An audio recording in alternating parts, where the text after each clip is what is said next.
Hi అండి. ఎప్పుడూ రొటీన్‌గా కాకుండా ఈసారి స్వీట్ కార్న్ తెచ్చుకున్నప్పుడు ఇలా ట్రై చేసి చూడండి.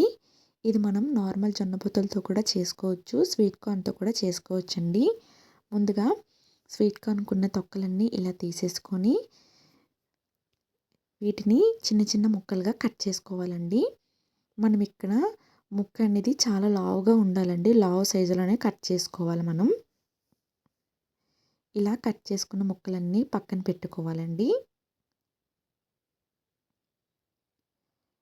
మనం ఈ స్వీట్ కార్న్ అయితే ఎక్కువసేపు కూర అనేది చాలా ఫాస్ట్‌గా అయిపోతుంది. నార్మల్ జొన్న పొత్తులు అయితే కొంచెం టైం తీసుకుంటుందండి. ముక్కలనేవి ఇంత లావుగా ఉండాలండి. ఇప్పుడు వీటిని నీటిలో వేసి శుభ్రం చేసుకొని పక్కన పెట్టేసుకోవాలి. ఒక మిక్సీ జార్ తీసుకొని దాంట్లో ఉల్లిపాయలు, టమాటా ముక్కలు, కొంచెం అల్లం వెల్లుల్లి పేస్ట్ వేసుకోవాలండి.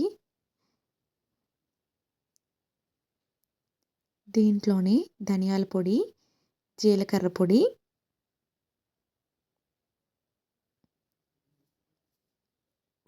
కొంచెం మసాలా అండి వేసుకొని మెత్తగా గ్రైండ్ చేసుకొని పక్కన పెట్టేసుకోవాలి.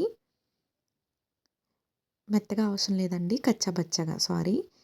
ఇప్పుడు కళాయి తీసుకొని దాంట్లో కొంచెం నూనె, పోపు దినుసులు వేసేసుకోవాలండి. దీంట్లోనే కరివేపాకు కూడా వేసేసుకోవాలి. పోపులనేవి బాగా వేగిన తర్వాత పచ్చిమిరపకాయలు, ఇంగువ, ముందుగా మనం గ్రైండ్ చేసుకున్న ఉల్లిపాయల పేస్ట్ వేసుకొని పచ్చివాసన పోయినంత వరకు కలుపుకోవాలండి. దీంట్లోనే కొంచెం కారం కూడా వేసేసుకోండి.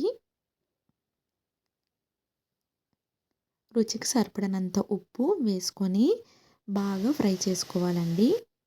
నూనె అనేది పైకి తేలాలండి. దీంట్లో ముందుగా మనం రెడీ చేసుకున్న జొన్నపోతు ముక్కలు అనేవి వేసుకొని ఒక్కసారి కలుపుకోవాలి. దీంట్లోనే నీళ్ళు వేసుకోవాలి. ఇప్పుడు ఇందులో 1 కప్పు వరకు పాలు వేసుకోవాలండి. ఇదే మనకి మెయిన్. ఇది వేసుకుంటే దీని టేస్ట్ అనేది చాలా మారిపోతుంది. పాలు వేసుకొని ఒక 20 నిమిషాల వరకు మగ్గించుకోవాలండి. స్వీట్ కార్న్ కాబట్టి మనకి చాలా ఫాస్ట్‌గా ఉడికిపోతుంది. ఇప్పుడు ఒక గిన్నెలో శనగపిండి తీసుకొని దాంట్లో కొంచెం నీళ్ళు వేసుకోవాలి. లంప్స్ లేకుండా చూసుకోవాలండి. ఇప్పుడు మరుగుతున్న ఈ కూరలో ఈ శనగపిండి అనేది వేసేసుకోవాలండి. మరొక 10 నిమిషాల వరకు ఉడికించుకుంటే సరిపోతుందండి. లాస్ట్‌లో కొంచెం కొత్తిమీర వేసుకోవాలి. కావాలంటే మనం దీన్ని ఫ్రై కూడా చేసేసుకోవచ్చండి. కొంచెం జ్యూసీగా ఉంటే బాగుంటుందండి.